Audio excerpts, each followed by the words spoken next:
Buen día a todas y a todos. Es un gusto recibirlas por acá de esta sesión. Mi nombre es Yamila Venturini, soy codirectora ejecutiva en Derechos Digitales, que es una organización que trabaja en la intersección entre derechos humanos y tecnologías. Este año estamos cumpliendo 20 años, así que es un año de celebración durante todos los espacios que estamos. Las colegas sabrán lo difícil que es sostener una organización por 20 años, entonces estamos muy contentas también con este momento.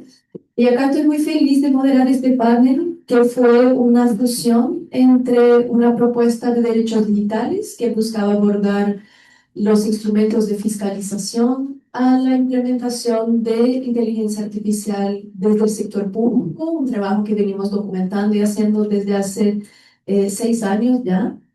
Y un panel que proponía la Fundación Camanao, acá representada por nuestro colega Moisés Sánchez, que les voy a presentar en unos momentos más, que proponía visibilizar los estándares del Mercosur sobre inteligencia artificial, de los cuales también vamos a hablar hoy. Como imaginarán, nuestro panel va a abordar distintos temas, pero estamos muy contentas también de contar con este grupo para reflexionar al final del día sobre el desarrollo de estándares sobre gobernanza y regulación de inteligencia artificial a nivel global, regional y la regulación dentro de los países, de la cual vamos a hablar también, algunos casos de implementación de inteligencia artificial en los países y cómo han sido las respuestas a estos desarrollos y avances, y diagnosticar también las particularidades del contexto latinoamericano frente a las recomendaciones de inteligencia artificial y cómo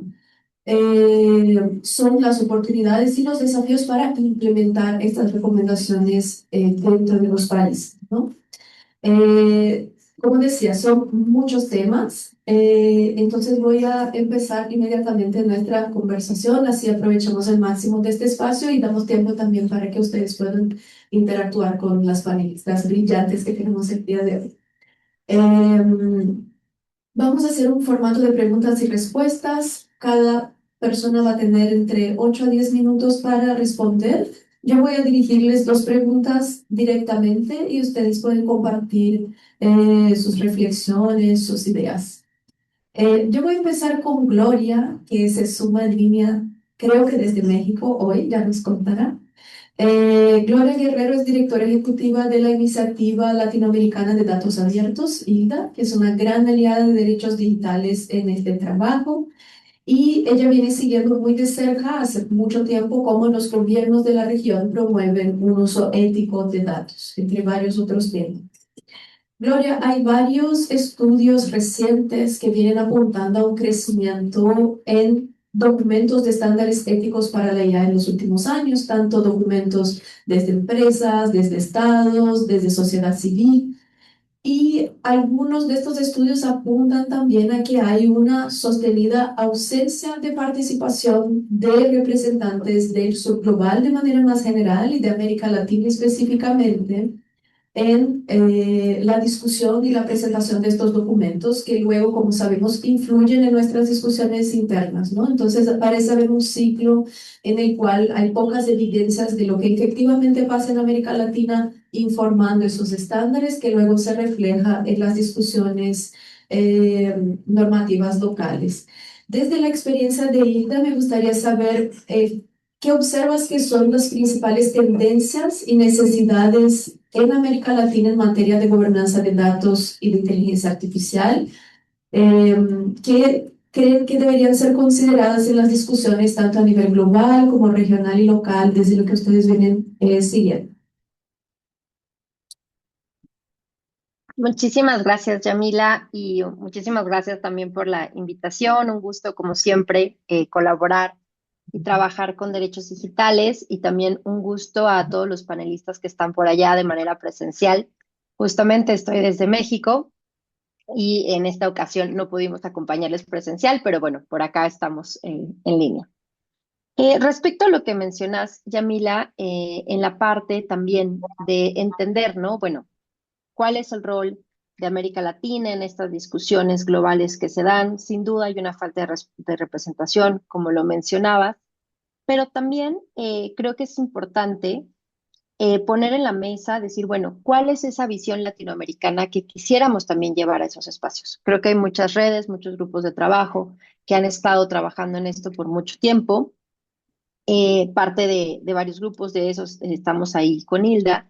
Y creo que también es importante cuando hablamos de inteligencia artificial, hablar de datos, ¿no? O sea, creo que no muchas veces es la discusión más obvia.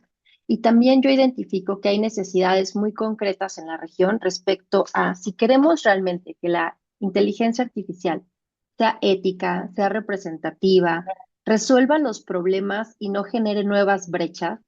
Creo que también tenemos que poner el foco de atención en tres puntos que me parecen cruciales. Uno es el tema de infraestructura de datos, ¿no? O sea, el tema de infraestructura de datos hoy en la región, si lo vemos a nivel macro, es frágil, ¿no? O sea, hay países que tienen avances, hay países que tienen obviamente como un histórico y que han ido trabajando en esto, pero muchos países de la región todavía enfrentan sistemas de datos públicos que están fragmentados, con capacidades institucionales desiguales, y esto sin duda limita la posibilidad de desarrollar sistemas de IA que sean robustos, representativos y confiables. Entonces, también cuando hablamos a nivel regional y ponemos un Brasil con, por ejemplo, algunos países de Centroamérica, la brecha entre ese manejo de infraestructura de datos es muy grande. Entonces, también como región tenemos ahí como disparidades muy notables. Por otro lado, también hay una necesidad de tener marcos de gobernanza que sean democráticos. ¿A qué me refiero con esto, no? Porque es marcos normativos que tal cual promuevan este uso ético alineado a los derechos humanos, pero que también tengan mecanismos de responsabilidad y transparencia de los datos y de los algoritmos, ¿no? Y es aquí donde entra todo el tema de transparencia algorítmica que tenemos también que reforzar y que los gobiernos tienen que diseñar mecanismos en los que estos algoritmos podamos entender, uno, de qué datos están alimentando y por qué están tomando las decisiones que están tomando. Ya que estas decisiones automatizadas, pues también tenemos que entenderlas para poder identificar si son o no un riesgo para los derechos humanos y sobre todo que respeten los contextos y las realidades locales. Creo que también esta parte es vital.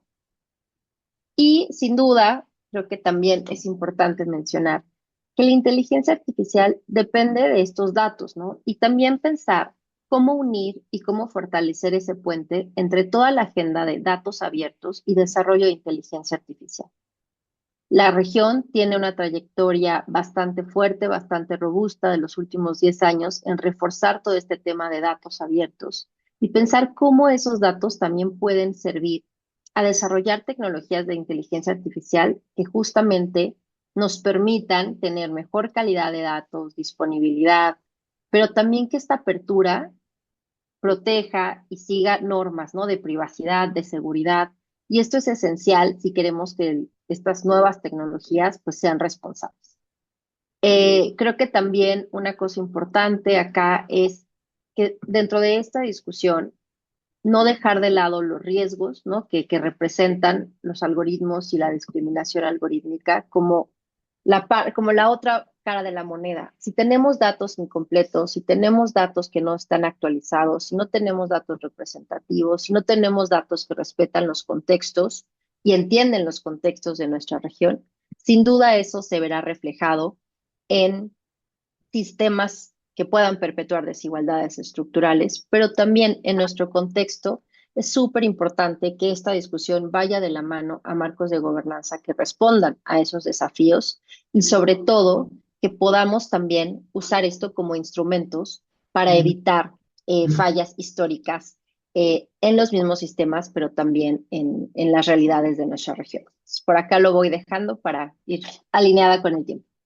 Excelente, Gloria. Muchas gracias por esos puntos y creo que ya nos van dando un poco un marco de algunos énfasis regionales que quizás no están tan reflejados en algunos documentos internacionales, quizás más en otros de los que creo que vamos a hablar acá, pero está interesante el aspecto de infraestructura de datos y creo que infraestructura de conectividad podría ser otro elemento también donde aún hay brechas y son quizás elementos se podría decir como habilitadores para un desarrollo de inteligencia artificial en la región, que sabemos que está en las prioridades de los países también, además de los aspectos relacionados a la garantía de derechos que mencionabas y de marcos de gobernanza y marcos normativos que faciliten este entorno habilitante para un desarrollo ético de inteligencia artificial, si quisiéramos decir así. Yo estoy ansiosa por escuchar las demás panelistas que van a comentar algunos marcos que tenemos en la región y cómo dialogan con estas prioridades en mi percepción. Y quiero pasar inmediatamente ahora la palabra a Moisés Sánchez, que es director ejecutivo de Fundación Camanao y es miembro del grupo de expertos en neuroderechos que colabora con el Comité Jurídico Interamericano de la OEA. Moisés, vemos que hay varios avances en la búsqueda de acuerdos regionales en materias de IA. Vamos a hablar de algunos por acá. También tuvimos recientemente la declaración de los BRICS, donde algunos países de la región participan y creo que ahí también ya vemos reflejadas preocupaciones con desarrollo tecnológico equitativo, justo, desde el sur global. Sin embargo, muchas veces tenemos la sensación de que la discusión aún sigue algo fragmentada en distintos espacios que llevan intentos de lidiar con este desafío, ¿no? De desarrollar marcos regionales o marcos que dialoguen más con nuestra realidad.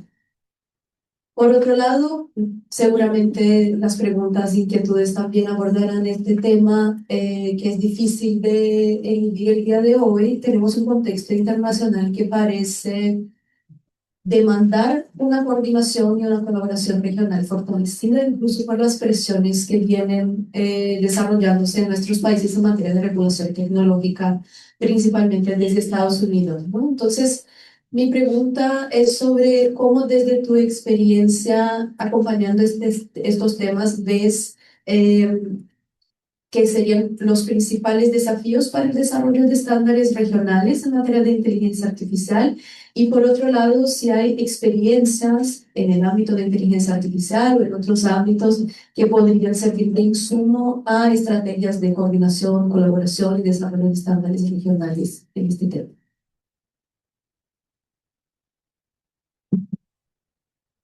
Gran desafío. Y como gran desafío no voy a responder a la pregunta, sino que voy a dar reflexiones.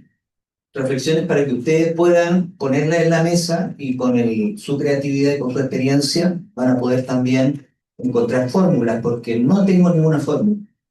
Pero sí puedo decir que, a ver, dentro de la experiencia que hemos tenido, lo que hemos constatado es que es importante ser un actor que está sentado en la mesa de conversaciones y no debajo de la mesa de conversaciones. Eso es muy importante.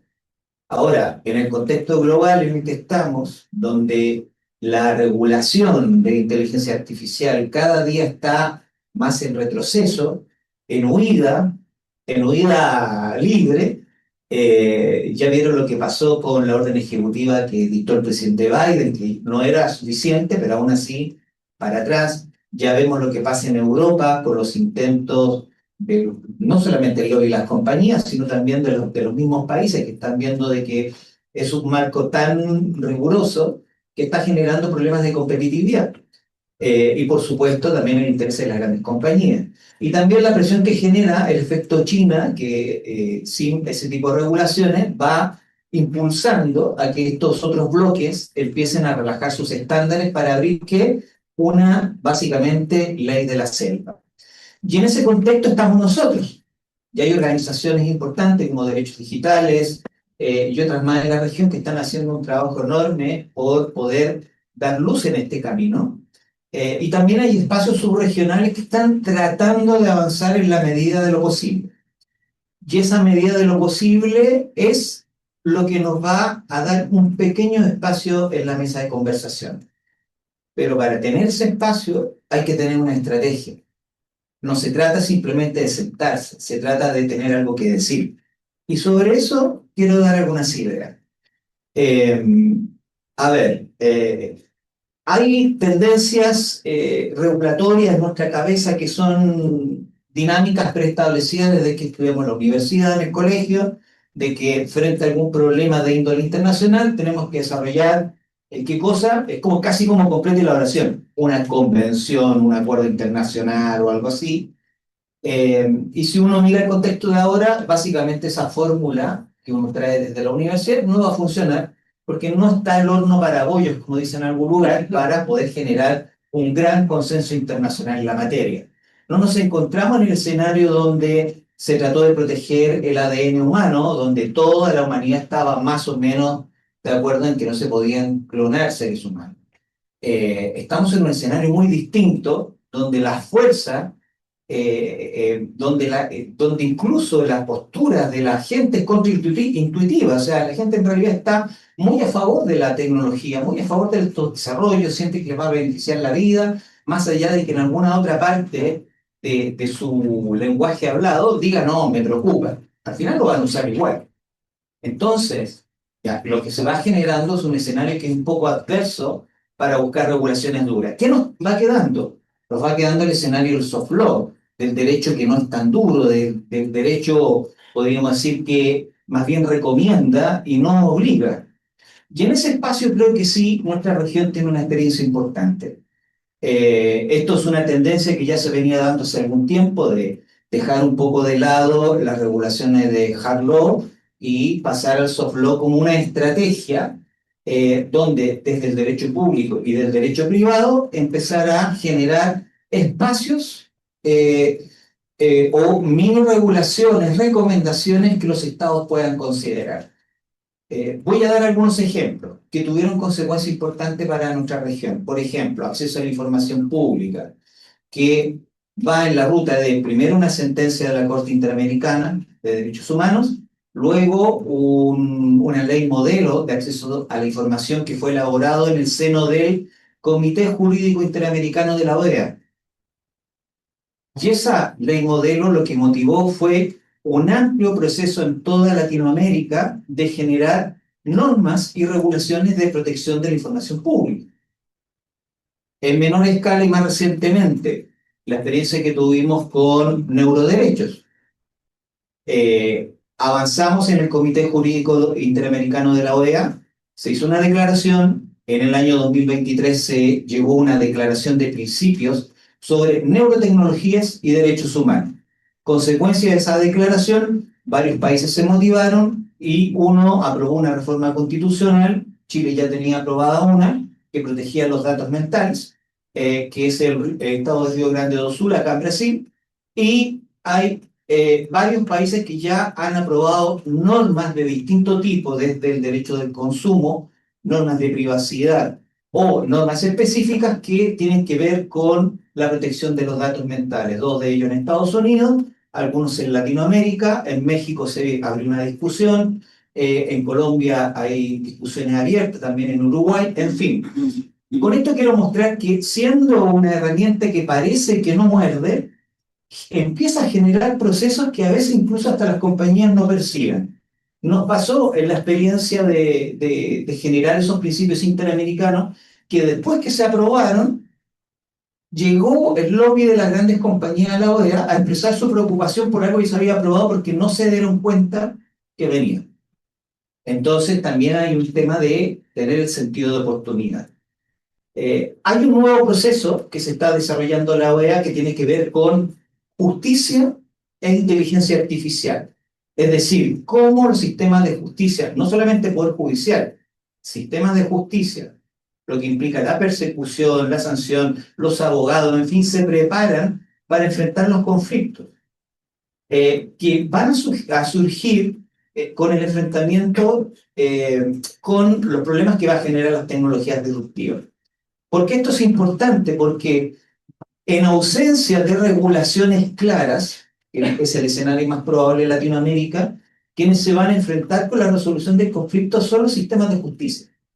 Entonces, si no tenemos un sistema de justicia preparado que tome elementos de soft law, que tome elementos de derechos humanos o algo, es muy difícil de que podamos tener una conversación de tipo regional.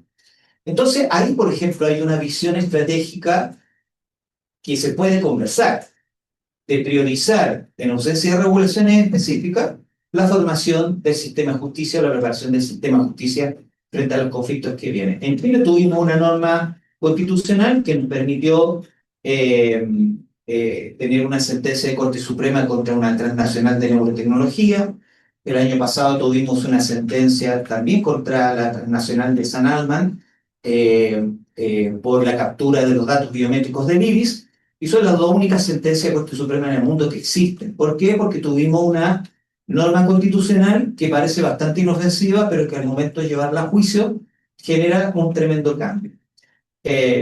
Si en eso miramos que existen otros espacios que están tratando de avanzar, por ejemplo, Mercosur, que Atahualpa se va a referir en detalle, espacios como el CLAD, este centro latinoamericano que ve las administraciones públicas, que sacó un documento de recomendaciones sobre inteligencia artificial para el sector público. Y sé que también hay interés de distintas redes y agrupaciones de parlamentarios, etcétera, en este tema. Si como sociedad civil, y hablo aquí ya desde un lugar, logramos tener o actuar como interlocutores, facilitadores de conversaciones con esos espacios, que usualmente están separados, OEA no está muy vinculado a Mercosur y a otros espacios subregionales, lo más probable es que sí podamos tener por lo menos algún mínimo de articulación para sentarnos a proponer algo en la mesa. Quiero cerrar con una idea, solo una idea y abrir la conversación, y es que tenemos una ventaja. Latinoamérica, nuestras Américas, es el único, no quiero decir el único, sino que es el continente que tiene los más altos estándares de protección de derechos humanos, que tiene un sistema interamericano de protección de derechos humanos que, con todos los problemas que tenga, ha generado altos estándares y que abre posibilidades de abrir conversaciones de este tipo. Tenemos una fortaleza.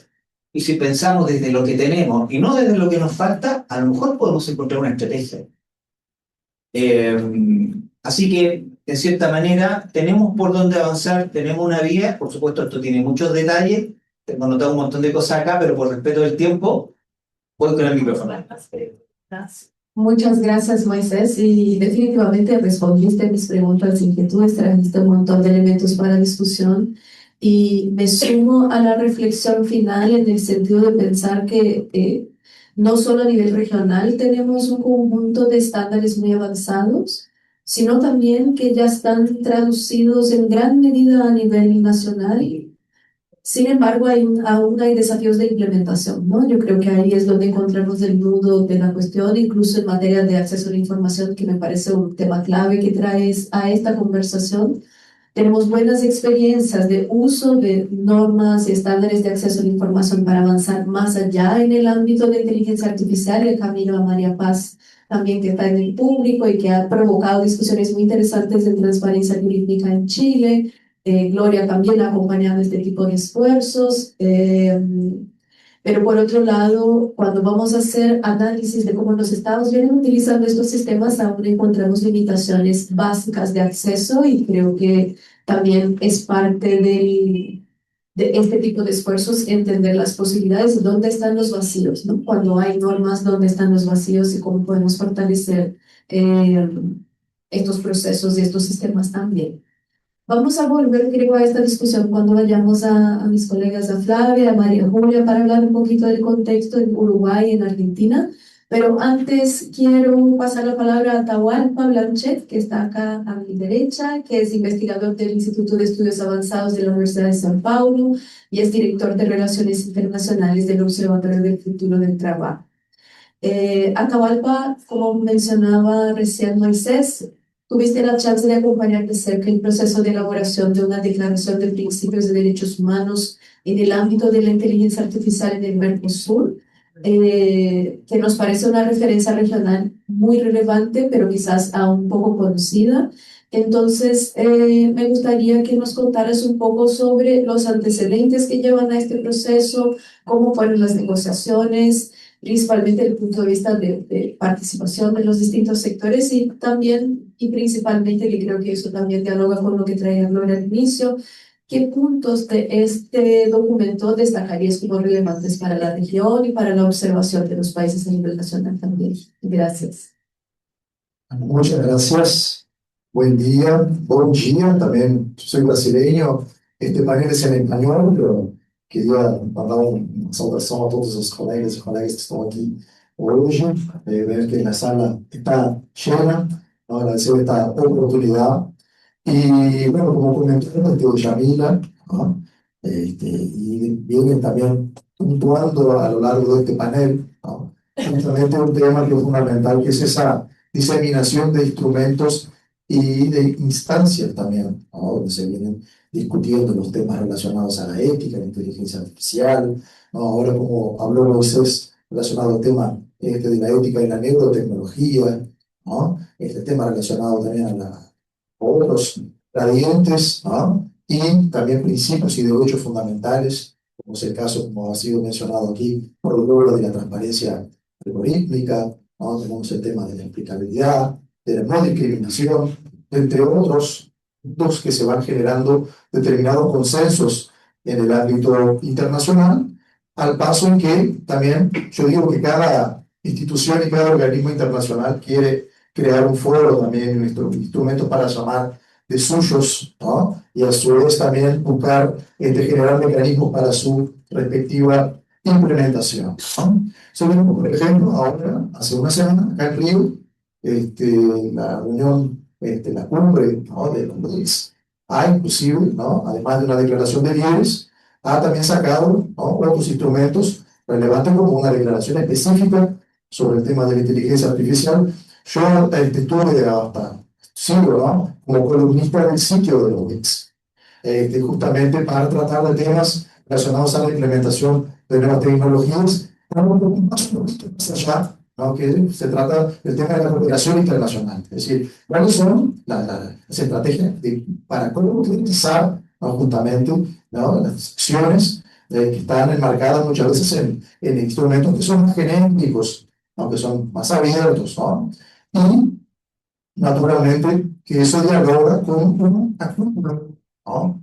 De instrumentos que se van generando en el ámbito internacional, como es el caso también de la recomendación de la Unión, ¿no? De la ética en la inteligencia artificial, que es un marco fundamental, ¿no?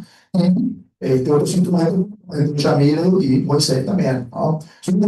Si bien que a pesar, ¿no? De muchas veces ser un poco hasta difícil de acompañar esa cantidad, ¿no? De instrumentos que van ahí surgiendo, es importante generar distintas camadas de protección, ¿no? Donde hay una reafirmación también, ¿no? De determinados postulados, ¿no? Es decir, ahora sí, por ejemplo, está en proceso de discusión un proyecto de ley sobre la inteligencia artificial, que es el PR 2338, ¿no? Bueno, el proyecto de ley tiene que estar sintonizado con la Constitución, con los derechos fundamentales, ¿no? Por las legislaciones, componer un corpus, ¿no? Legislativo que se relaciona con la Ley General de Protección de Datos, ¿no? Pero, ¿qué instrumentos internacionales tenemos también para poder sintonizar, ¿no? Esa aplicación en el ámbito nacional con el ámbito regional, ¿no? La OEA, por ejemplo, como comentó Moisés, tiene también sus mecanismos, ¿no? Y en el ámbito del Mercosur, yo estoy haciendo un trabajo acá también académico y también, en fin, político, en el sentido de darle difusión a un instrumento. Tenemos un instrumento en el ámbito del Mercosur, que es una declaración de principios de derechos humanos en el ámbito de la inteligencia artificial, que fue aprobada en el año 2023, al final del 2023, y juntamente con ese instrumento también se aprobó una declaración especial del presidente sobre la integridad de la información en los medios digitales. Estamos hablando del contexto de 2023, donde Brasil ejerció la presidencia potente del Mercosur. El Mercosur tiene presidencias rotativas por país a cada 6 meses. ¿Ah? Entonces, ahora, por ejemplo, Brasil está en la presidencia del bloque. ¿Ah? Y en aquel entonces, en el segundo semestre del 2023, también estuvo en la presidencia. ¿Por qué no estoy comentando eso? Porque cuando Brasil ejerció la presidencia del Mercosur en el 2023, ya se sabía que iba a ejercer la presidencia del G20 durante el año 2024 y que iba a ejercer la presidencia del BRICS en el 2025. ¿Ah? Entonces ustedes observan, hay toda una línea de violencia en la actuación y la construcción de esos instrumentos internacionales con la conducción por lo menos de la presidencia. Si vamos a observar la declaración, esa que estoy comentando del Mercosur, fue aprobada en el ámbito de la llamada RAN, en la reunión de altas autoridades de derechos humanos del Mercosur, que es una reunión que tiene una cantidad de grupos de trabajo. En el caso del grupo de trabajo de comunicación de derechos humanos fue el que hizo la concertación y presentó la propuesta con el aporte técnico del instituto que hace parte del organograma estructural y administrativo del Mercosur, es el Instituto de Políticas Públicas y Derechos Humanos del Mercosur, que es el IPPDH. Y yo en una época inclusive no estaba vinculado al IPPDH, estaba vinculado al Parlamento del Mercosur, donde ejerció una función de secretario de la Comisión de Trabajo, Políticas de Empleo, Seguridad Social y Economía Social, y se preocupó el tema de nuevas tecnologías y derechos humanos, varios, ¿no? Y ese grupo se reunió entonces, y sumamente eso ya, digamos, en el mes de octubre, más o menos, septiembre, octubre, y estamos comentando yo todavía justamente se había planteado en la presidencia contemporánea brasileña que se debería salir un instrumento, ¿no?, declaratorio sobre el tema de la inteligencia artificial, y ahí empezamos a desarrollar justamente un programa en diálogo con las delegaciones nacionales, que tienen también los representantes, ¿no?, del movimiento social, de la sociedad civil. Entonces, al fin y al cabo, como le comenté a Yamila, alguien tiene que tomar la iniciativa de poder poner y decir, bueno, la declaración tiene que tener estos elementos, ¿no? Y con relación con los antecedentes, es fundamental mencionar que uno de los instrumentos que inspiran justamente esa declaración es la recomendación de la UNESCO de la ética de la inteligencia artificial, ¿no? Pero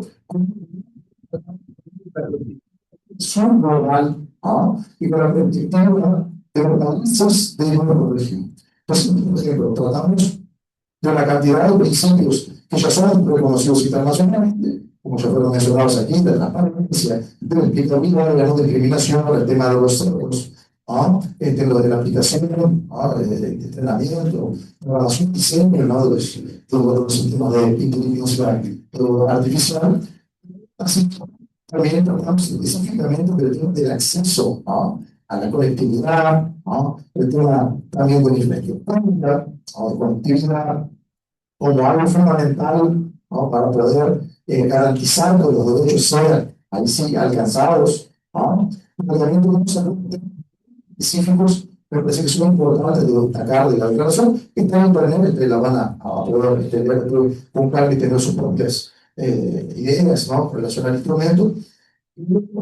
Es importante, por ejemplo, ¿no?, nosotros en la declaración tenemos un proceso, un instrumento, el concepto del racismo algorítmico, porque es un tema, ¿no?, que creemos que es importante en nuestra región, ¿no? Principalmente si vamos a tratar, como ya fue mencionado inclusive ayer, en la apertura, ¿no?, del tema de los sistemas de reconocimiento facial, ¿no?, que presentan una cantidad de sesgos, ¿no?, que podemos identificarnos, lo mismo ocurre con relación a los sistemas vinculados al mundo del trabajo, ¿no?, sea para reclutamiento de personas, ¿no?, donde hay también identificación de muchos sesgos de género, ¿no?, hasta la mayor de donde estudiantes, etcétera, raciales, y el tema también, claro, de los sistemas de gestión algorítmico del mundo del trabajo implementados en la distribución de tareas, en el monitoreo, etcétera. Y otro tema me parece que es muy importante, Yamila, compañeros, como destacar de la declaración, que es un punto relacionado al respeto, ¿no?, a las lenguas, culturas, ¿no?, saberes de las comunidades y pueblos tradicionales de nuestra región, que muchas veces no se ven reflejados, ¿no?, inclusive en esos sistemas, ¿no?, los grandes sistemas de lenguaje, ¿no?, inclusive el 8 ahora de Europa, una actividad en el ámbito del Instituto de Estudios Avanzados de la Universidad de San Paulo sobre el tema del IEA-USPI, ¿no? En YouTube se va a discutir y se creó un grupo justamente para ver de qué manera se pueden incluir, ¿no?, esos conocimientos, saberes, esas lenguas, ¿no?, de las comunidades y pueblos tradicionales también en los sistemas de inteligencia artificial. Pero tenemos un desafío para ir cerrando también, ¿no?, que es justamente de qué forma vamos a generar mecanismos para que se puedan implementar esos instrumentos. Al fin y al cabo, las declaraciones, como es el caso de la declaración de BRICS, como es el caso de la declaración del Mercosur, no tienen naturaleza vinculante, ¿ah? No tienen el llamado use conscience, es decir, no generan obligación de implementación por parte de los Estados. Entonces, ese es el tema. ¿De qué forma? ¿No? Hay que apropiarse del instrumento en el ámbito académico, en el ámbito de los movimientos, hay que reivindicarlo inclusive en el ámbito del Poder Judicial y también, claro, naturalmente, en el ámbito de la construcción de las políticas públicas. Vamos a hablar, ahora sí, hice un estudio, no fue el único instrumento que participé en su construcción. Participé antes, hace más de 10 años, en la construcción de una declaración sociolaboral del Mercosur, que también es un instrumento fundamental. Hicimos una investigación con un compañero llamado Mauro Puchetes, argentino, pero está en Reino Unido, sobre el tema de implementación de la declaración. Y nosotros creímos, cuando la hicimos, que sería utilizar la construcción de políticas públicas para que se generara políticas de trabajo y empleo, y al fin y al cabo no fue tan utilizada por eso, en ese sentido, temas políticos, ¿no? De gobiernos, etc. Nos dimos cuenta que muchos de sus postulados fueron utilizados en el ámbito del poder social. Es decir, tenemos dispositivos que fueron reivindicados por sindicatos, por trabajadoras y trabajadores, y los propios jóvenes también se han apropiado del instrumento para poder utilizarlo. Entonces, solamente un ejemplo, el caso de un fallo que salió en Río Grande do Sul, ¿ah? En que se condena a una empresa por práctica de acoso laboral, ¿ah? Utilizando el convenio 190 de la OIT, que todavía no fue ratificado por Brasil, y utiliza un dispositivo que está en la Declaración Sociolaboral del Mercosur, en conjunto, para poder hacer con que la persona tuviera derecho a una indemnización.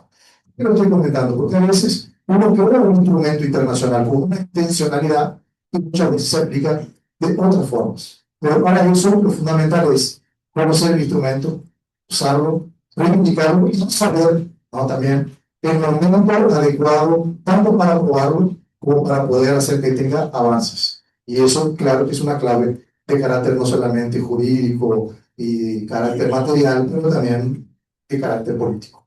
¿Ah? Así que, bueno, estoy a la disposición para poder después conversar un poco más sobre eso, ¿no? Y el año pasado estuve también trabajando en el tema de la recomendación de la UNESCO, vinculado a la Oficina de América Latina y Caribe.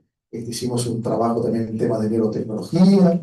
Y bueno, estoy un poco de BRICS, un poco de Mercosur, estoy en el Consejo Nacional de Derechos Humanos de Brasil, tenemos una relatoría sobre inteligencia artificial que realiza también audiencias públicas y actividades, para que ustedes tengan un poco de el background para las preguntas y para que podamos seguir conversando sobre este tema. Muchas gracias, Yamila, por la pregunta y bueno, gracias a todas y todos.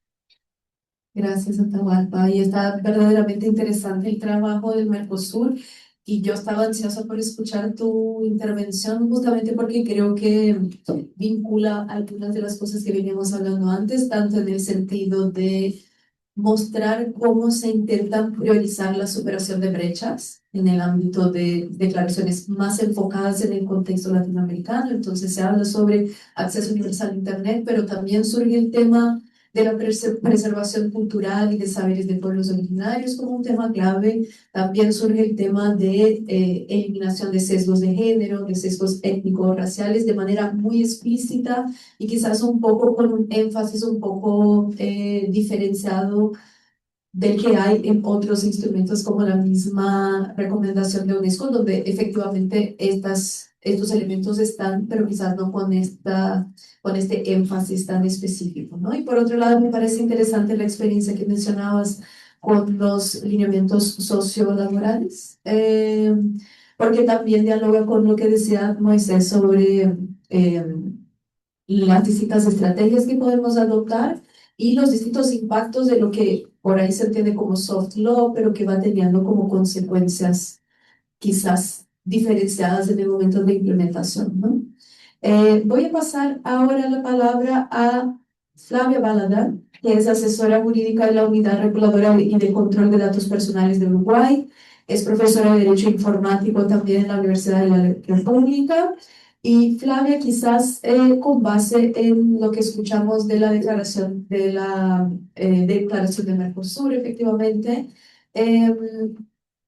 sabemos que Uruguay ha estado muy presente y muy activo en algunos de los foros de discusión internacionales. Ustedes han recibido, después de Chile también, pero han recibido el segundo foro regional sobre ética de la IA de la UNESCO el año pasado. Entonces quisiera entender cómo las discusiones y los principios acordados a nivel internacional se vienen reflejando en las discusiones regulatorias a nivel nacional, y por otro lado también cómo Uruguay viene participando en estas discusiones regionales y qué importancia se ha dado a este espacio también. Así que muchas gracias. Buenos días a todos. En primer lugar, quiero agradecer la participación en el panel. La idea es contarles un poco cómo viene Uruguay afrontando el tema de inteligencia artificial y cómo se vincula con los instrumentos internacionales que se han ido mencionando y con algunas cosas que mencionó Gloria también respecto a otras estrategias de datos y cómo tiene que convivir dentro de un ecosistema de tecnología que se viene desarrollando. En Uruguay lo que comenzamos haciendo es aprobando 2 artículos a nivel de ley. Los invito a leerlos si quieren, son los artículos 74 y 75 de la ley 20.212, que hacían básicamente 3 cosas. La primera es cometer a la Agencia de Gobierno Electrónico la creación de una estrategia nacional en materia de inteligencia artificial que siguiera los lineamientos internacionales en materia de inteligencia artificial que se iban reflejando en los distintos documentos, que no los voy a volver a repetir porque ya lo han ido mencionando. En segundo lugar, la creación de un comité que estuviera integrado por todos aquellos organismos interesados en desarrollar inteligencia artificial, porque había que tener una visión comprensiva, una visión que vinculara a todas las partes. Y en tercer lugar, la creación de un informe con recomendaciones sobre, bueno, cómo seguimos después de que creamos la estrategia, que creamos un comité, cuáles son los siguientes pasos a seguir. Respecto a la Estrategia Nacional de Inteligencia Artificial, es un camino, unos pasos a seguir hacia el 2030. ¿Cómo debemos seguir avanzando a nivel nacional? Es una forma de trabajo que es muy típica en Uruguay en materia de tecnología y tiene 3 líneas estratégicas. La primera es la gobernanza, para involucrar a todos los actores, tanto del ámbito público como privado, para desarrollar una ética que es, como decía Gloria, tiene que ser responsable, tiene que ser ético, tiene que ser creativo y además tiene que ser innovador porque hay que adecuarse al marco que estamos teniendo. Después, desarrollar capacidades. Se vio como una línea muy importante que todos entendiéramos qué era inteligencia artificial, cuál era el impacto que se tenía socialmente en la materia, así que se empezó a desarrollar cursos de capacitación, porque estamos en un ámbito aquí que quizás todos sepamos qué es inteligencia artificial y cómo nos afecta, pero después cuando bajamos a nivel social quizás se conocen el término, pero no el alcance. Y después pensar la inteligencia artificial como un pilar para el desarrollo sostenible a mayor plazo. También la estrategia tiene una serie de principios que yo no los voy a mencionar, son 10 principios que están alineados a los principios que aparecen en otros documentos regionales y en otros documentos que se están trabajando a nivel de América Latina y a nivel internacional sobre cómo desarrollar una inteligencia artificial que sea con ciertas condiciones. Y estos principios para nosotros son muy importantes porque es como el norte en las soluciones que tenemos que llevar adelante en materia de inteligencia artificial. Y se mencionan cosas muy importantes que lo han mencionado acá mis compañeros de panel, como la inteligencia artificial tiene que tener a las personas y al desarrollo sostenible como objetivo, tiene que ser fortalecer la democracia, respetar los derechos humanos y la dignidad de las personas, buscar la equidad, la no discriminación, como hablaba Atahualpa sobre los grupos vulnerables también, hay que considerarlo, la protección de la privacidad. Ahora les voy a contar un poco qué estamos haciendo en datos personales específicamente. Yamila, controlame el tiempo, por favor. la transparencia en materia de inteligencia artificial y la explicabilidad como fundamentos importantes. Estos principios van a ver que están muy alineados con otras herramientas internacionales. También creamos este comité que lo que buscaba era, bueno, elaborar esta estrategia de inteligencia artificial y crear grupos de trabajo específicos por sectores de desarrollo de inteligencia artificial. Entonces, dependiendo del sector, se iban llamando a distintos organismos públicos para que participen y colaboren en cómo se está desarrollando la inteligencia artificial. Como si esto no fuera poco, en estos 2 años que básicamente estuvimos haciendo esto, también se hizo un informe de recomendaciones al Parlamento con todos los organismos públicos que tenían alguna incidencia en materia de datos personales. Y de este informe, los invito a leerlo, tiene algo así como 300 páginas, es largo, pero tiene algunas recomendaciones muy interesantes que es básicamente que, bueno, hay que seguir en el marco normativo, más allá de que estamos en un momento en que las regulaciones más duras, como la que pasa en la Unión Europea o en Estados Unidos, están retrocediendo un poco. Sí, igual es necesario avanzar en materia normativa. También en aprovechar en forma equitativa la inteligencia artificial para no generar discriminación, ¿no? Que todos realmente tengan un beneficio de esta inteligencia artificial y bajar las cosas prácticas como de contar con guías técnicas, con fomentar los procesos de discusión, con llevarlo a la práctica efectivamente en cómo vamos a aplicar la inteligencia artificial. También, y como para intentar bajarlo más a nivel local de cómo trabajar en materia de inteligencia artificial, creamos un observatorio de inteligencia artificial que lo que busca es identificar casos de uso en el país, ¿tá? Y ponerlos a disposición, mostrar cómo funciona, qué problemas éticos genera, qué discusiones hay al respecto, porque una cosa que pasaba en las discusiones de la estrategia es decir, bueno, si el Ministerio de, no sé, de Economía desarrolla un sistema de inteligencia artificial que puede ser utilizado en el Ministerio de Transporte, en el Ministerio de Ganadería, bueno, no lo hagamos 3 veces, hagámoslo una vez, mejorémoslo entre todos y reutilicemos la información. Entonces, viene siendo una cuestión bien práctica en materia de inteligencia artificial bastante interesante. ¿Cómo vamos a seguir desde el punto de vista normativo? Bueno, vamos a ver qué más nos hace falta desde el punto de vista regulatorio. Y acá vamos a ver cómo se avanza también a nivel internacional en los distintos ámbitos de discusión, como es en el caso de la Organización de Estados Americanos, a través de la REAL. Vamos a ver qué pasa también hay un grupo de trabajo del CAI, que es la Convención de Inteligencia Artificial, que está llevando adelante la Unión Europea, donde hay varios países que forman parte del Consejo de Europa que no son europeos, como el caso de Uruguay, también el de Argentina y de varios países más de la región, y ver cómo vamos avanzando normativamente para impulsar el desarrollo, ¿tá? Pero el desarrollo dentro de este marco que sea ético y que sea responsable. Me faltó decir una cosa de la parte de la estrategia relacionada también con algo que mencionaba Gloria, es que esta estrategia también se hace en paralelo con una estrategia de datos, porque la inteligencia artificial lo que consume es datos y necesitamos datos de calidad. Por eso en Uruguay también hay otra estrategia paralela en materia de datos. También tenemos una estrategia en materia de ciberseguridad, porque el tema de inteligencia artificial y ciberseguridad están muy vinculados y tienen que correr en forma paralela justamente para un uso responsable. Y tenemos una cuarta estrategia, nos gusta mucho, ¿no? De ciudadanía digital para capacitar a las personas, para dar a conocer cómo funciona todo este ecosistema. Y si me dan 2 minutitos más, cuento un poco qué estamos haciendo en materia de datos personales, que es más mi métier personal en materia de trabajo. Toda la Estrategia Nacional de Inteligencia Artificial está acompañada de la regulación de protección de datos personales. Uruguay tiene una fuerte regulación en materia de protección de datos personales.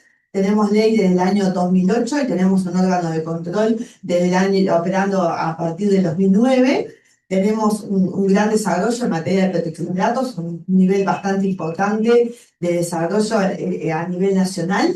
Y lo que quisimos hacer es que, bueno, cada vez que se hable de inteligencia artificial e implique datos personales, tener en cuenta que tenemos que aplicar los criterios de la Unidad de Protección de Datos en la materia, ¿tá? Y lo bajamos más aún, porque nuestra ley tiene un artículo, que es el artículo 16, que crea un derecho a las personas que se llama el derecho a la impugnación de valoraciones personales. Nombre complicado, lo pusimos a la lista.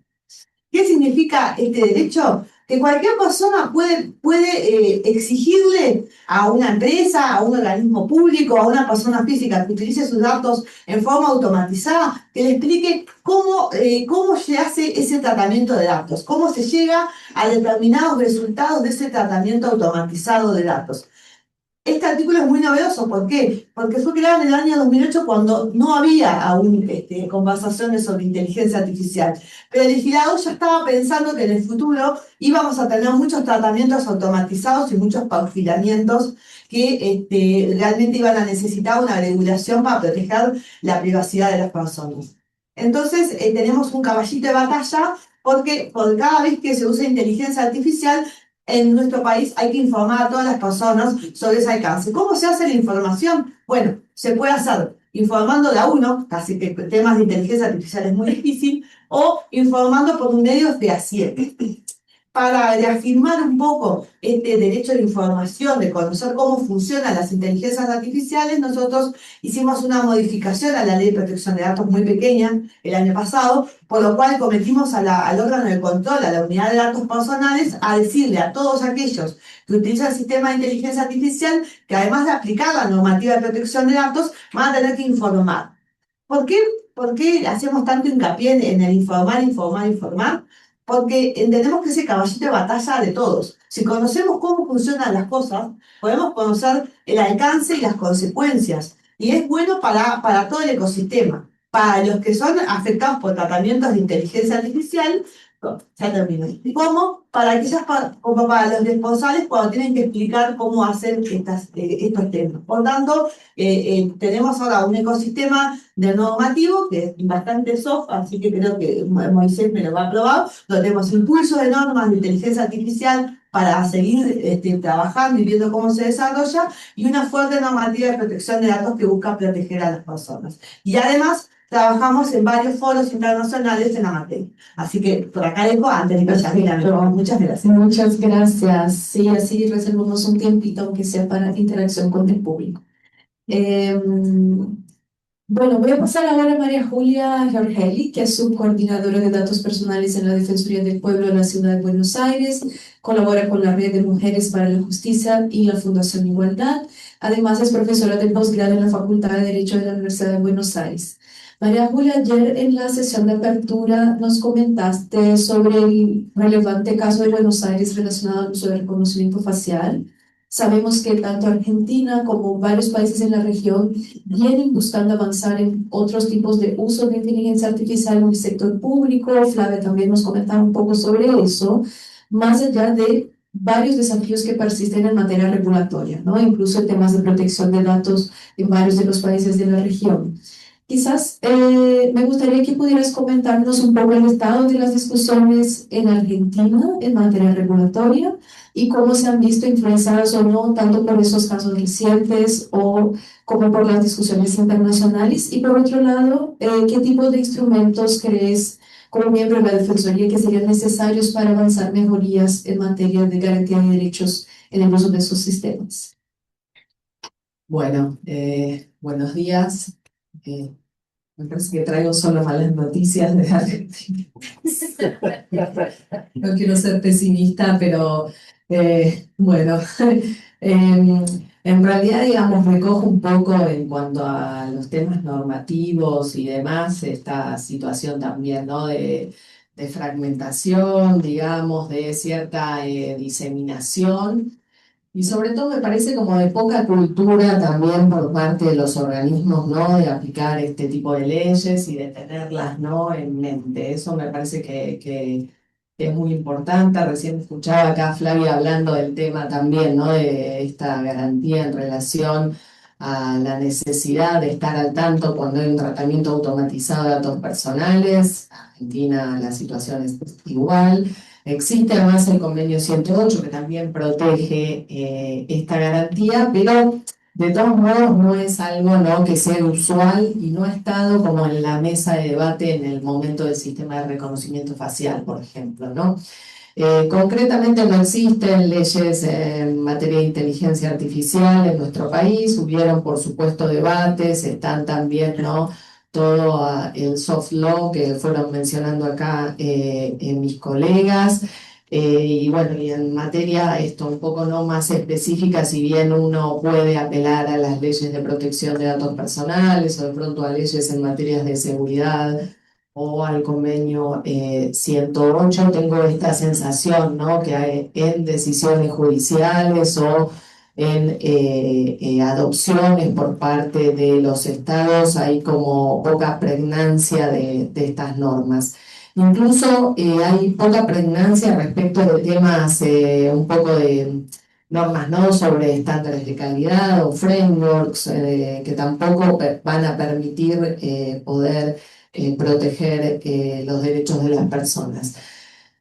Dicho esto, tengo la sensación de que igual es importante, siempre hay, ¿no? Detrás de nuestros temas en Argentina, discursos en materia de derechos humanos, las convenciones tienen peso, ¿no? Tienen previsión constitucional en el artículo 75, inciso 22, entonces, aun cuando casi todas ellas hayan sido como pre-digitales o pre-internet, me parece que quienes trabajamos en este campo tenemos que apelar a esas normas, además por la velocidad de la innovación, la complejidad, ¿no? Me parece que todo el tiempo hay que intentar hacer uso de estas normas.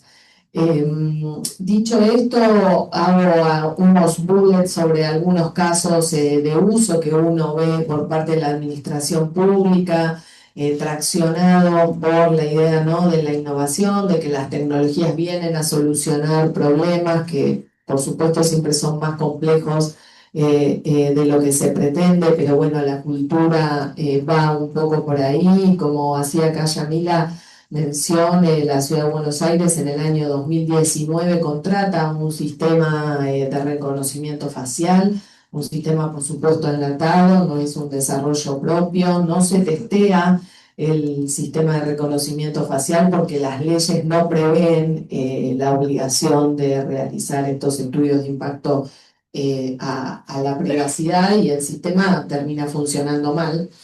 Finalmente es suspendido por la justicia, hubieron una serie de demoras de personas, detenciones, una persona detenida hasta casi 6 días, donde tampoco funciona ahí esta supervisión humana, ¿no? Que muchas veces, a veces le pedimos a las máquinas porque hay intervención de las fuerzas de seguridad, la persona diciendo no soy yo y así todo se lo llevan presos 6 días con intervención de fiscales, jueces que no logran como deshilachar, desentramar esa decisión, ¿no? Del sistema de reconocimiento facial.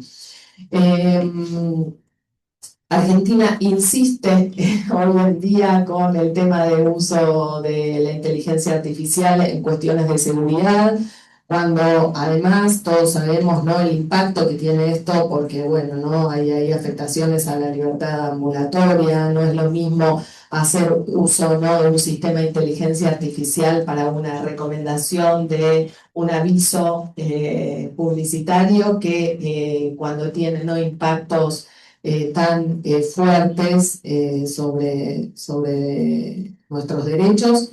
Y actualmente el Ministerio de Seguridad ha creado a nivel nacional una unidad de inteligencia artificial aplicada a la seguridad en agosto del 2024, sobre el cual hay algunos pedidos de información pública, pero todavía no existen, bueno, no aclaraciones en relación a cómo está funcionando, si se está trabajando con herramientas de ciberpatrullaje o cómo se está trabajando. Por otro lado, también en la Ciudad de Buenos Aires se ha hecho uso de herramientas de innovación pública, ¿no? De innovación gubernamental y en este sentido otra vez la lógica de que la tecnología viene acá a solucionar cosas sin pensar mucho, ¿no? En los impactos. Y acá, o sea, ya no es la ciudadanía, ¿no? Haciendo esta idea que traía Moisés un poco como contracultural de que, bueno, uno igual la sigue usando, pero por supuesto que la responsabilidad estatal tiene que ser otra, entonces, bueno, se han implementado chatbots, se han implementado controles biométricos para presentismo en las escuelas, se está ahora trabajando también en controles biométricos de conductores de transporte público, todas con herramientas contratadas, donde no hay información clara ni para la ciudadanía o en el caso de los docentes tampoco. Existe también un proyecto que se está trabajando hace bastante tiempo sobre identidad digital autosoberana, que tiene también ahí problemas y recupero un poco lo que dijo Gloria al inicio en relación a las cuestiones de infraestructura pública de datos, porque, bueno, la propuesta acá es que corra sobre blockchain, entonces, en fin, digamos, los problemas que uno va viendo son varios, las reacciones son dificultosas y por eso, bueno, anoto para el debate algunas observaciones recurrentes que tienen que ver, bueno, nuevamente, no con esta idea del solucionismo tecnológico, cierta falta de marcos regulatorios, pero aún cuando hay algunos, son desoídos, ¿no? O no logran tener la precisión que permite solucionar el problema. Existe poca pregnancia en la cultura, ¿no? De la privacidad de los datos personales, poco análisis crítico en cuanto a temas tecnológicos que impiden esto, ¿no? Que sean testeados los sistemas. Y por último, bueno, un poco contar que la situación de los organismos de supervisión tiene dificultades en cuanto a recursos humanos, recursos económicos, el tema de contar con técnicos es muy difícil hoy, la competitividad en el mercado respecto del sector público es uno de los principales problemas. Además de cierta crisis, ¿no? Que creo que un poco ya se ve medio como, bueno, ¿no? A nivel global de organismos estatales, bueno, ¿no? De los estados mismos, quiero decir, y organismos de pronto como, ¿no? La OEA o instituciones que han sido puestas un poco en jaque en esta lógica de que siempre hay que tener un resultado palpable al instante, ¿no? Y contundente. Así que, bueno, un poco por ahí mis reflexiones. Gracias. Muchas gracias, María Julia. Quizás una síntesis muy breve mientras agarro inscripciones para una ronda. Va a ser solo una ronda, entonces tengo Juan David, O'Hara, Jamil y María Paz. Creo que serán las 4 que vamos a tomar. Gracias por el interés. Quizás muy breve una síntesis de lo que era la provocación en desafíos y oportunidades. Creo que fuimos muy efectivas en abordar estas tensiones. Vemos por un lado que hay marcos normativos desactualizados, pero sí hay normativas, no estamos en un vacío completo. Se mencionaron los desarrollos en acceso a la información, en protección de datos muy relevantes, ya con medidas innovadoras también en materia de supervisión, transparencia, explicabilidad, que no se ven solo en Uruguay, pero están también en Brasil. Creo que la ley chilena recién aprobada también tiene este tipo de mecanismos y otros casos que podemos pensar. Tenemos en un lado de los desafíos una presión internacional que viene en dirección de no regulación de tecnologías. Vemos también cierta fragmentación, pero por otro lado hay un interés y una apertura al desarrollo de nuevos marcos, enfocando las necesidades regionales y que son construidos a partir de evidencias sobre las brechas y el contexto regional, quizás con potencial de que sean utilizados también los sistemas judiciales y casos efectivamente ya de uso de estos marcos en los sistemas judiciales.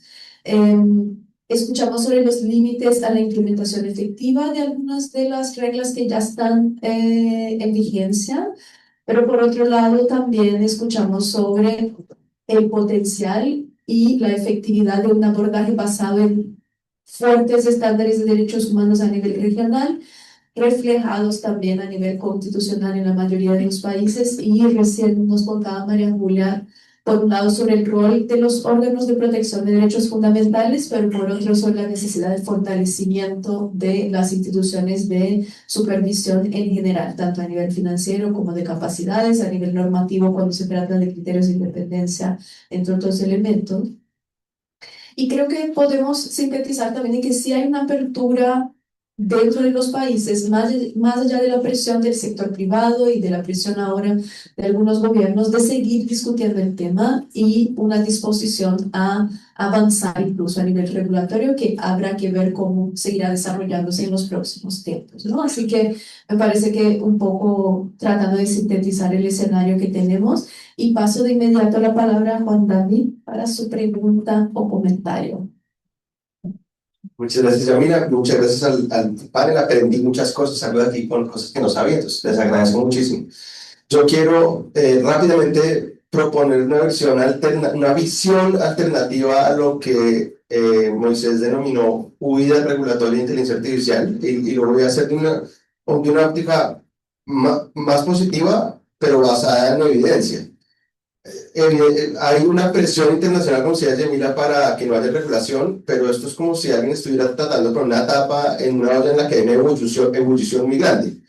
O sea, en América Latina, en el proyecto Sistemas de Algoritmos Públicos de la Universidad de los Andes, construimos una base de datos de proyectos regulatorios, y hay más de 400 proyectos en discusión en los parlamentos de más de 20 países de América Latina, que avanzan, no es que están ahí, no, avanzan, y que seguramente algunos de ellos van a ser aprobados. Muy interesantes porque no son copia y pegar de lo que sale en la Unión Europea. En Brasil hay un proyecto de ley que he mencionado ahora porque tiene un capítulo sobre derechos, cosa que no hizo la Unión Europea. En Brasil, el Tribunal Electoral ya aprobó una resolución sobre uso de inteligencia artificial generativa en elecciones. Digamos, hay muchos ejemplos de lo contrario. Y de hecho, si uno mira en otros países, otros continentes, también ve lo mismo. En Japón, en Corea del Sur acaban de aprobar leyes de inteligencia artificial. En China, hace rato, hay leyes de inteligencia artificial, ya hace poco aprobaron una nueva. De hecho, son unas reglas bastante estrictas para las empresas. Si uno mira en Estados Unidos, es verdad que a nivel nacional seguramente no se han acordado de una ley, pero de hecho hace poco fue derrotada la idea de una moratoria para que los estados no pudieran regular, y lo que pasa es que los estados han aprobado un montón de leyes estatales, y en este momento, si mal no recuerdo, hay 700 proyectos de ley a nivel estatal en Estados Unidos. O sea, hablar de regulación en Estados Unidos, pues es, bueno, sí, a nivel nacional, sí, a nivel subnacional es otra historia. Y si uno mira qué está pasando, digamos, en otros lugares, pues uno lo que concluye es que a pesar de que hay una presión muy grande para que no haya regulación, o incluso como la Unión Europea para poner una palo en la rueda de la regulación, pues está huyendo, va a haber regulación. Entonces yo creo que hay que pensar más bien cómo hacemos que esas regulaciones pues sean mejores, no regular por regular, sino sean mejores. Tal cual. Y coincido en que va a ser interesante ver cómo se reflejan las presiones internacionales en estos procesos de discusión ahora, que el gobierno de Estados Unidos, al menos pensando en el caso de Brasil, viene siendo tan agresivo en su presión contraria a la regulación también, ¿no? O sea, qué capacidades vamos a tener para seguir, pero me parece que la figura de la tapa en una olla de evolución es muy interesante para pensarlo. O'Hara. Bom dia, posso falar em português? Perdão. Devagar. Ok. Eu sou Rara Moreira, eu sou advogada popular e mestranda aqui em Direito da Regulação.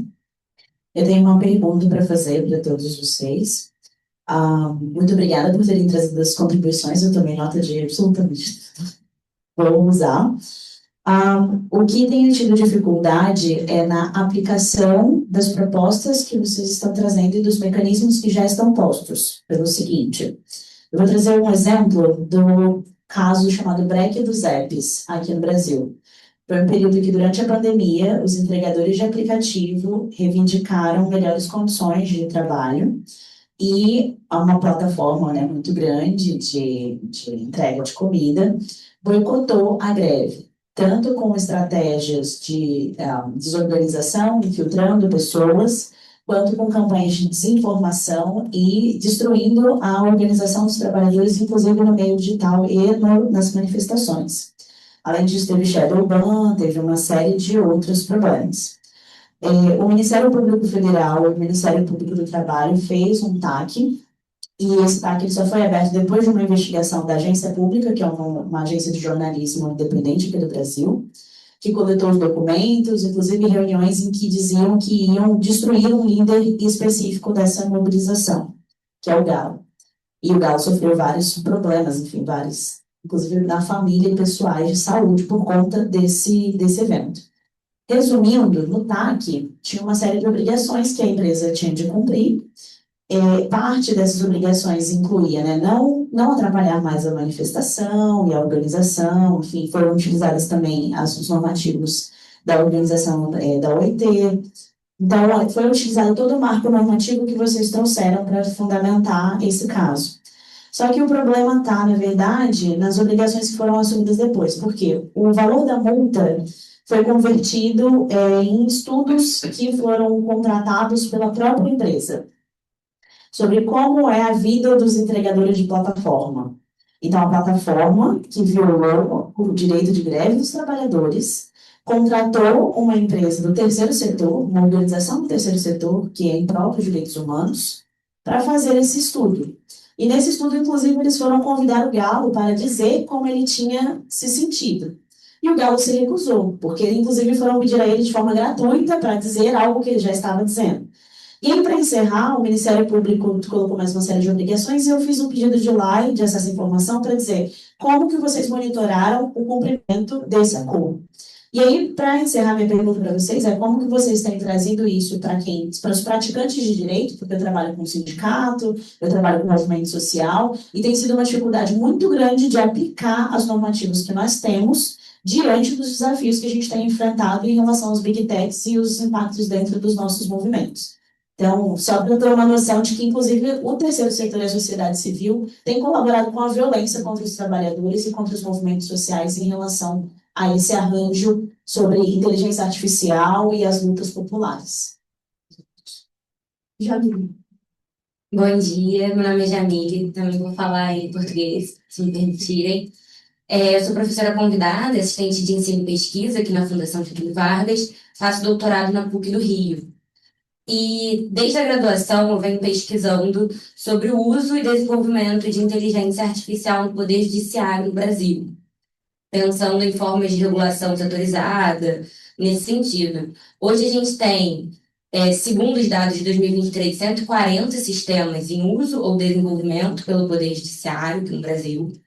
A gente já tem uma resolução mais recente desse ano pelo Conselho Nacional de Justiça, mas eu queria entender um pouco melhor, e é por isso a minha pergunta, como que está esse uso, esse desenvolvimento e essa regulação setorizada, tanto no Uruguai quanto na Argentina, pensando no Poder Judiciário. Pelo menos, tanto aqui no Brasil, na União Europeia, nos Estados Unidos, a gente vê um movimento, né, de até aplicação de multas para impossibilitar o uso pelos advogados, mas a minha pesquisa ela se alinha muito mais ao uso pelo juiz, dentro do gabinete, no Poder Judiciário como um todo, e não para gestão, mas caminhando mais para aplicação ali na decisão de minha generativa, por exemplo. Obrigada. Muy bien, gracias ambas por las preguntas. Creo que eran las tres que había dicho que podríamos tomar. Ah, María Paz, por favor, sí. La última, gracias. Es más una provocación que quizás algunos podemos discutir en la siguiente sesión, pero como hay personas acá que quizás se van a ir. Creo que los temas de uso responsable de la IA en el mundo se han visibilizado gracias a investigaciones profundas, generalmente periodísticas, o de ONGs, o de hecho, en el mejor de los casos, como el trabajo de Lighthouse Reports, alianza de ONG con periodistas. Lamentablemente en nuestra región hay muy poco de eso. O sea, derechos digitales ha hecho lo que hay, básicamente. No sé, si alguien más ha hecho, por favor, dígame porque me gustaría conocer su trabajo.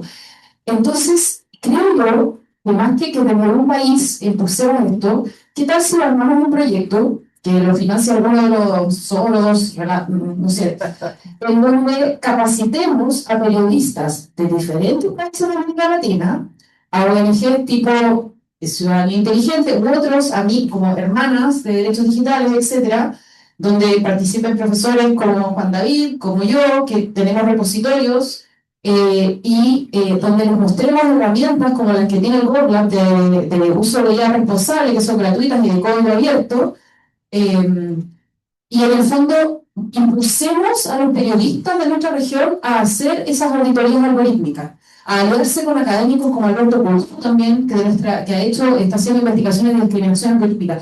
Pero necesitamos que alguien denuncie que esto sea portada, que escándalo, ¿ya? Pero no podemos hacerlo solos. Entonces, construyamos un plan, por favor, trabajemos en alianza si les interesa, hagámoslo juntos, pero eso es lo que vamos a mover.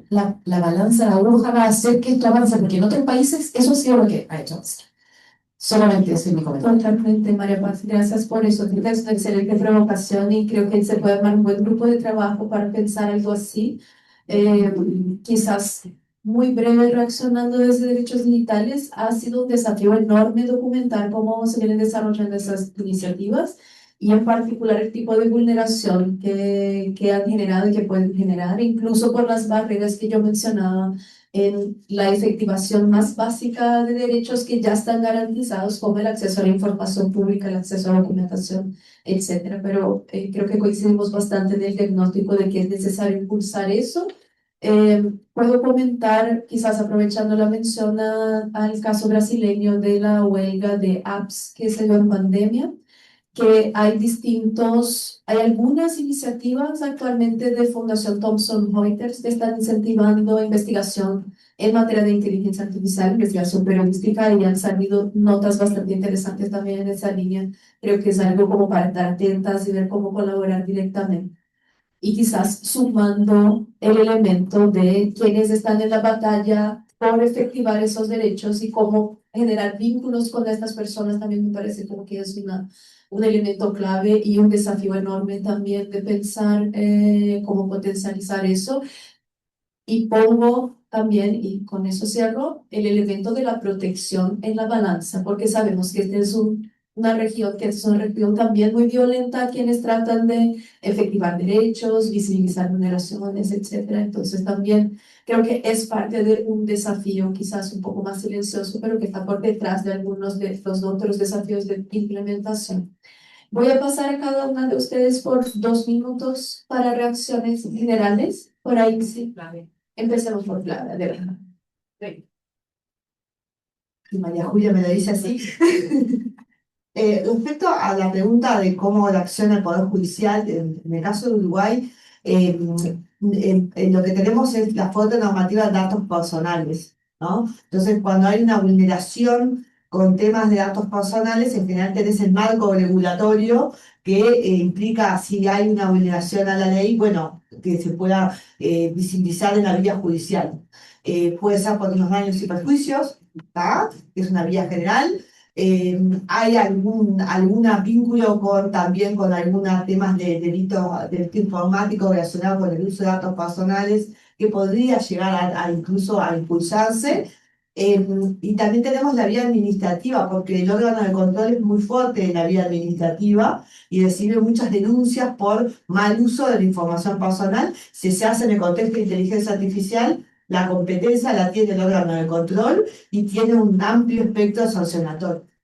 ¿Ah? Entonces, la idea es trabajar siempre en prevención, porque no pase, pero si llega a pasar, también puede actuar para responder las situaciones de problemas de IA. Estamos intentando de que fluya. No hemos tenido grandes problemas en Uruguay por ahora. No quiero que mañana llegue a Uruguay y vemos qué pasa. Pero por ahora no, pero sí tenemos las dos garantías, la vía administrativa y la vía judicial, y funcionan perfectamente. Vamos en el orden. Sí. Yo me voy a alegrar de conversar con mi colega colombiano, porque lo que dice es cierto. O sea, existe una ebullición de iniciativas, más de 400 señaladas, ¿no? En la región. Yo no he llevado la cuenta, pero son iniciativas que van desde leyes generales que buscan regular hasta otras que tratan, por ejemplo, de imponer mecanismos impositivos para retrasar la entrada en vigencia de los sistemas de IA en ciertos ámbitos laborales. O sea, el espectro es amplísimo. Y sin duda, cada una de esas normas puede tener un impacto. Digo, puede. Va a depender. La pregunta que hay que hacerse es si del conjunto de normas fraccionadas que podemos aprobar en un país, en Chile hay varias normas que están tratando de abordar la inteligencia artificial. Eh, Realmente con eso estamos regulando, estamos teniendo algún tipo de control. Y lo voy a explicar con un ejemplo. Cuando hace muchos años comenzamos con el tema de acceso a la información pública, una de las cosas que nos decían es que no era necesario avanzar en eso porque ya teníamos normas de derecho administrativo que permitían hacer petición a la autoridad, porque teníamos el derecho de petición, etcétera, ¿ya? Y ese era como el obstáculo que se nos decía. Hay un corpus amplio de acciones, recursos, etcétera, que se podían usar, pero sin embargo el acceso a la información apelaba a algo más profundo, que es el reconocimiento de un derecho humano diferenciado y con características propias. En la discusión de IA también se trata de encontrar un eje diferenciado y con características propias. Y ojalá alguna de esas normas 400 que se están tratando de aprobar apunten a eso. La propuesta es que en un escenario donde hay tanto fraccionamiento, donde no hay una energía internacional que apunte hacia una regulación efectiva, si realmente debemos generar una mirada coordinada a nivel internacional, aprovechar los instrumentos soft law, aprovechar el fortalecimiento del Poder Judicial como una forma de poder generar una especie de resguardo frente a los impactos de la inteligencia artificial. Resguardo que, y aquí sí doy mi opinión, muy probablemente se va a dar en instancias judiciales, no en instancias legislativas. Entonces, por ahí creo que es una conversación que está bueno darla, porque abre varios tópicos que pueden ser de interés para el mundo académico, para la sociedad civil, porque implica una discusión estratégica, y también para todas las personas que están interesadas en estos temas, porque surge todos los días. Gracias, Moisés. Yo paso ahora la palabra a Gloria. Muchísimas gracias. La verdad ha sido súper interesante escucharles a la distancia y veo también ahí a colegas y personas que son súper importantes. Un saludo también a Juan David y a María Paz, que los logré identificar en el público. Y un poco también, ¿no? Un poco en seguimiento a lo que decían y pensando en experiencias que hemos tenido previas. Y creo que aquí es pensando, por ejemplo, en todo lo que se ha desarrollado en el tema de datos, datos abiertos, disponibilidad de datos. Y creo que es eso, ¿no? La región es buena y hemos progresado mucho en el establecimiento de marcos jurídicos y sobre todo también en la parte política de eso, ¿no? Pero creo que también seguimos luchando con el tema de cómo logramos una implementación sostenida y la coordinación permanente de como participación de múltiples partes interesadas, multisectorial, que sea representativa, etcétera, ¿no? Nos pasa en el tema de datos y creo que también podemos aprender de ahí que no nos pase o nos siga pasando en el tema de inteligencia artificial. Tener demasiadas leyes, demasiados protocolos, propuestas, marcos regulatorios, pero en la implementación es donde ahí nos cuesta trabajo darle seguimiento y sobre todo mantenerlo a largo plazo. Y también creo que es importante pensar en la inversión, ¿no? Inversión también a largo, mediano plazo en capacidades técnicas e institucionales de las instituciones públicas, de los servidores públicos, que muchas veces son los que implementan y los que tienen que tal cual meter las manos a esto, de los poderes legislativos, no seguir ese acompañamiento desde la sociedad civil y la academia, que muchas veces hay como contenido para acompañarles en fortalecer esas capacidades que son tan necesarias. Y seguir trabajando mucho, y creo que ahí muy alineada a lo que mencionabas, María Paz, en una promoción de un debate público que sea informado, ¿no? Creo que también no podemos esperar que solamente desde la sociedad civil organizada, la academia, estemos empujando para que los gobiernos tengan una implementación ética y responsable, sino también creo que es importante como parte de esta legitimidad democrática y pensar cómo vamos a usar la inteligencia artificial de una manera que sea benéfica para todos, es fomentar espacios de participación activa, ¿no? Multisector, representativa, y también que aborde estos impactos sociales, económicos, culturales, no solo de la IA, sino de la digitalización, y también con todo el tema que viene súper fuerte, ¿no? De desarrollo de infraestructura digital pública, es bueno, visibilicemos las posibilidades, los riesgos, pero también creo que ahí va a ser importante aliarnos con periodistas y abrir esta discusión a la ciudadanía en general y encontrar maneras creativas también de hacerlo y crear nuevas narrativas en las que realmente tengan impacto. Así que muchísimas gracias. Muchas gracias, Gloria. 2 minutos acabar. Bueno, muchas gracias. Voy a empezar, voy a quebrar el protocolo. Voy a empezar en español y después voy a para el portugués, porque esto que comentó de Moisés y comentó Juan también, ¿no? Al fin y al cabo, naturalmente que vamos a ver como una gran tendencia la llamada también microregulaciones, ¿no? Ya lo estamos viendo en el ámbito de las negociaciones colectivas, en el ámbito del mundo del trabajo, donde se están poniendo ya cláusulas relacionadas a qué forma los sistemas de inteligencia artificial vienen impactando a las trabajadoras y trabajadores. Tenemos normas ISO, por ejemplo, en el ámbito de la industria 4.0 y 5.0, de prevención con relación a la interacción humano con cobots, ¿no? Con robots colaboradores. ¿Ah? Se están generando ya, más allá de las legislaciones internacionales, ¿no? Una cantidad, ¿no? De regulaciones específicas. Y naturalmente que eso va también muchas veces entrar en el ámbito de los poderes judiciales, ¿saben? Por medio de los casos concretos. Y aquí vamos al mundo en que los propios sistemas de justicia están también muchas veces están tomando decisiones utilizando sistemas de inteligencia artificial. Bom, agora eu vou mudar para o português para falar que eu vou falar, porque eu também sou advogado popular, vinculado à RENAP, que temos a assessoria jurídica popular no início dos anos 2000, e da tecnologia por meio da agenda do futuro do trabalho, da agenda da Organização Internacional do Trabalho. Participei, inclusive, dos debates sobre a declaração do centenário da OIT sobre o futuro do trabalho, que era outro futuro, em 2019. Mas eu queria salientar que uma das tendências que nós temos no âmbito do mundo do trabalho é justamente a própria formalização das relações de trabalho. E isso não entra só os trabalhadores de aplicativos hoje, que são os entregadores, que são os motoristas de Uber, mas também uma série de outras categorias de trabalhadoras e de trabalhadores como cuidadores, como trabalhadoras e trabalhadores domésticos, quer dizer, entre outros. Então é importante ficar claro isso. E a OIT agora acaba de iniciar um debate normativo sobre o trabalho de plataformas, e é importante destacar que existem, sim, iniciativas de não permitir que haja o agrupamento desses trabalhadores, formação de coletivos para reivindicar direitos, e os próprios algoritmos funcionam nesse sentido de atualização, de quando há mais de um trabalhador que se junta ao outro, ele automaticamente vai ser chamado para se distanciar. Isso não é só uma questão de produtividade, de capitalização da atividade, mas também para não permitir que haja justamente esse encontro reivindicativo do direito. Então, há uma crise também de representatividade na própria OIT, onde esses trabalhadores não estiveram devidamente representados. Então, só para dizer que existe um projeto na Universidade de Oxford, chamado Fair Work, que é um trabalho bem interessante.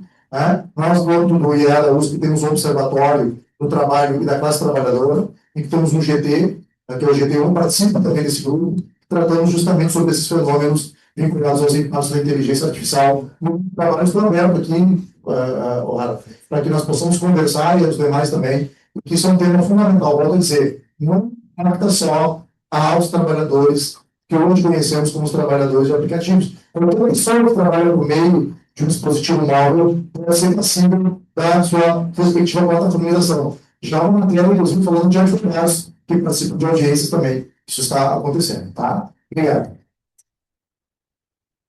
2 minutos nomás. En relación a la pregunta sobre el tema de la justicia, la práctica en Argentina es que el litigio proviene de sectores militantes, en general ONGs o personas así destacadas, y la respuesta de la justicia en general suele ser